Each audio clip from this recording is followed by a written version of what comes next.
We provide you the platform to turn your dreams into reality. Give wings to your aspirations with KR Mangalam University. तो ISI के जासूसी network में ज्योति सिर्फ अकेले नहीं है, बल्कि न जाने कितने हैं। अभी तक तो 12 संदिग्धों की गिरफ्तारी हो चुकी है। 2 दर्जन से ज्यादा जांच एजेंसियों के रडार पर हैं। इसी बीच सिरसा में पाकिस्तान के नाकाम मिसाइल अटैक को लेकर चौंकाने वाला खुलासा हुआ है।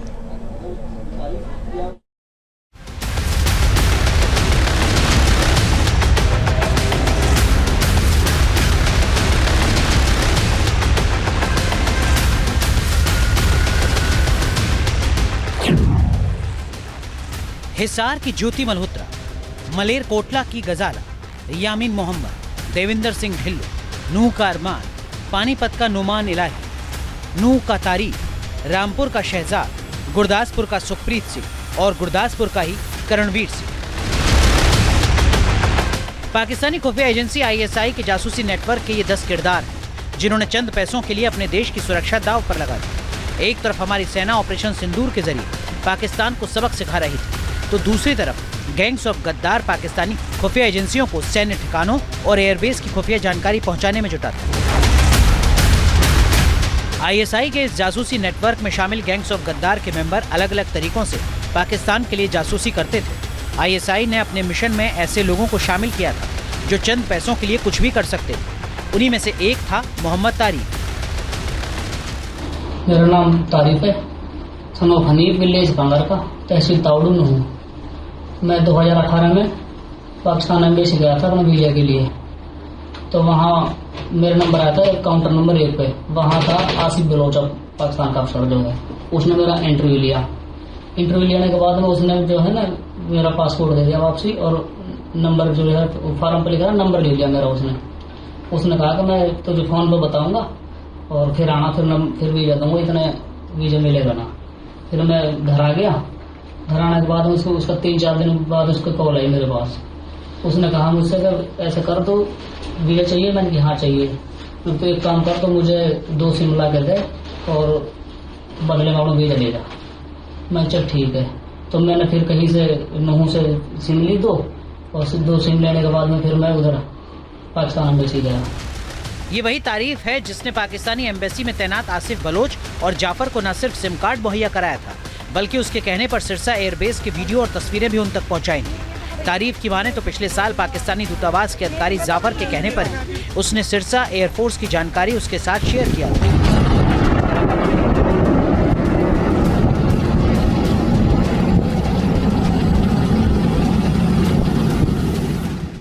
बाद में कॉल आई, फिर उसने कहा कि अब तो है जो सिम से काम नहीं चलेगा, अब तो वीजा नहीं लगेगा तेरा। जब मैं वीजा के लिए गया तो अब तो कुछ हमारे लिए कुछ करना पड़ेगा, और उसके लिए हम तुझे लाखों रुपया देंगे, जहाँ भेजेंगे वहाँ जा सकता है।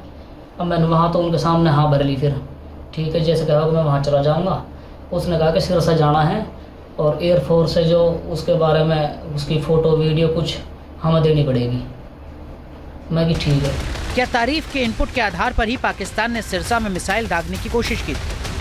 हालांकि भारतीय सेना के मजबूत डिफेंस सिस्टम ने पाकिस्तानी मिसाइल को हवा में ही खाक कर दिया था, लेकिन अब इस खुलासे के बाद तारीफ से मिलिट्री इंटेलिजेंस और NIA पूछताछ कर सकती है। सूत्रों की माने तो तारीफ के मोबाइल में कुछ तस्वीरें और चैटिंग भी मिली है, जो उसने पाकिस्तानी अधिकारी को भेजी थी। पाकिस्तान को इस बात का आभास है कि वो भारत से सीधी जंग लड़ नहीं सकता, जीत नहीं सकता। यही वजह है कि इन्फ्लुएंसर हो या फिर जासूस, पाकिस्तान उच्चायोग उसका इस्तेमाल करता रहता है।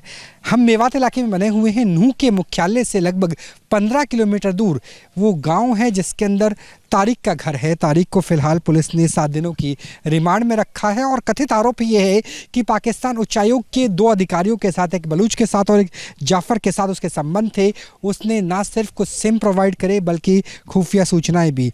पार्टीशन से पहले वो यहीं थे, पार्टीशन के बाद वहाँ? हाँ, सन 47 में गए थे वो। तो कितनी बार तारिक वहाँ गए थे? तारिफ जी 3 बार गए हैं वहाँ, परिवार के साथ गया, अकेला कभी नहीं गया।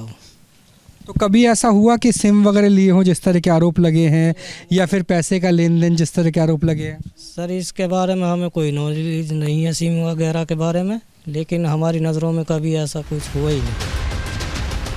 इस खेल में अकेले तारीफ ही नहीं था, बल्कि नूह का ही रहने वाला अरमान भी था, जो रजाका से गिरफ्तार हुआ था। वो भी सिम कार्ड के इस खेल में शामिल था। क्या यूपी में थी आतंकी हमले की साजिश?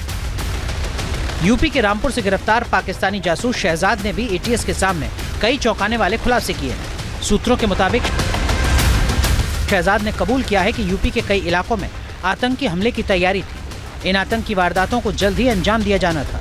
शहजाद ने कबूल कर लिया है कि पाकिस्तानी खुफिया एजेंसी आईएसआई से उसके संबंध, वो भारत में मौजूद अन्य पाक एजेंट्स को पैसा मुहैया कराता था। उसने कई प्रमुख संस्थानों की जासूसी से जुड़ी जानकारी भी साझा की है। एटीएस को यह भी पता चला है कि देश भर में फैले ये एजेंट सैन्य छावनियों, रेलवे प्रतिष्ठानों और दूसरे रणनीतिक ठिकानों से जुड़ी सूचनाएं जुटा रहे थे। पूछताछ के दौरान शहजाद ने पहले कई सवालों के जवाब देने से इनकार किया, लेकिन जब एटीएस ने उसे कॉल डिटेल्स और चैट्स दिखाई तो उसने कबूल किया कि वो व्हाट्सएप के जरिए पाकिस्तानी एजेंसी के संपर्क में था। उसने ये भी बताया कि आईएसआई के इशारे पर वो कॉस्मेटिक और आर्टिफिशियल ज्वेलरी की तस्करी करने लगा था। इससे वो जासूसी गतिविधियों को छिपाकर अंजाम दे रहा था। उसने अपने कई जानकारों को भी अपने जासूसी नेटवर्क में शामिल किया था। यूपी एटीएस के द्वारा जो शहजाद की गिरफ्तारी की गई है, ये बहुत महत्वपूर्ण है। इससे पूरे नेटवर्क का खुलासा होगा। शहजाद आईएसआई एजेंट्स के संपर्क में था और अब वो बता रहा है कि और कितने लोग रामपुर के, मुरादाबाद के आसपास के उसके साथ जुड़े हुए थे और धर्म के नाम पर वो उनको आईएसआई से जोड़ने का प्रयास कर रहा था। इन सब का इंटरोगेशन हो रहा है, सबकी छानबीन हो रही है, सबके रिकॉर्ड्स खंगाले जा रहे हैं, व्हाट्सएप चैट्स देखी जा रही हैं, मोबाइल फ़ोन, लैपटॉप जो भी होंगे ये सब उनको खंगाला जाएगा। गजाला ने की आईएसआई एजेंट्स को फंडिंग। पाकिस्तान के मलेर कोटला से गिरफ्तार गजाला खातून भी पाकिस्तानी खुफिया एजेंसी आईएसआई के जासूसी नेटवर्क का हिस्सा थी। जांच एजेंसियों के मुताबिक गजाला ने आईएसआई एजेंट्स को फंडिंग और दूसरे संसाधन मुहैया कराने में अहम भूमिका निभाई। वो बार बार पाकिस्तानी उच्चायोग में वीजा के लिए जाती थी, जहां उसकी मुलाकात आईएसआई एजेंट एहसान उर रहीम उर्फ दानिश से हुई। दानिश ने कथित तौर पर शादी का झांसा देकर गजाला को अपने जाल में फंसाया और उसे जासूसी नेटवर्क से जोड़ा। गजाला ने भारतीय सेना के संवेदनशील ठिकानों की जानकारी आईएसआई को साझा की। मलेरकोटला से ही गिरफ्तार यामीन मोहम्मद भी आईएसआई के जासूसी नेटवर्क में शामिल था। आरोप है कि यामीन आईएसआई एजेंट्स को संवेदनशील जानकारियां मुहैया करवाता था। वहीं कैथल से पकड़ा गया पाकिस्तान का जासूस देवेंद्र सिंह भारतीय सेना की गोपनीय जानकारी आईएसआई तक पहुंचाता था। पानीपत से गिरफ्तार नोमान इलाही भी पाकिस्तानी खुफिया एजेंसी आईएसआई के लिए ही काम करता था। हरियाणा के कैथल से पाकिस्तान का मददगार देवेंद्र सिंह ढिल्लो को भी गिरफ्तार किया गया है। वो भी भारत के सैन्य ऑपरेशन सिंदूर से जुड़ी जानकारी और सेना की गतिविधियों के बारे में पाकिस्तान को बताता था। ये जासूसी नेटवर्क कितना बड़ा है, ये अभी जांच का विषय है, लेकिन माना जा रहा है कि अभी और कुछ गिरफ्तारियां होंगी। यानी अभी भी कुछ गद्दार छिपे हुए हैं जो चंद पैसों के लिए अपने ही लोगों की जान के दुश्मन बन बैठे। Team news nation. News nation अब व्हाट्सएप पर। खबरों के ताजा अपडेट के लिए न्यूज नेशन के इस क्यूआर कोड को स्कैन करें।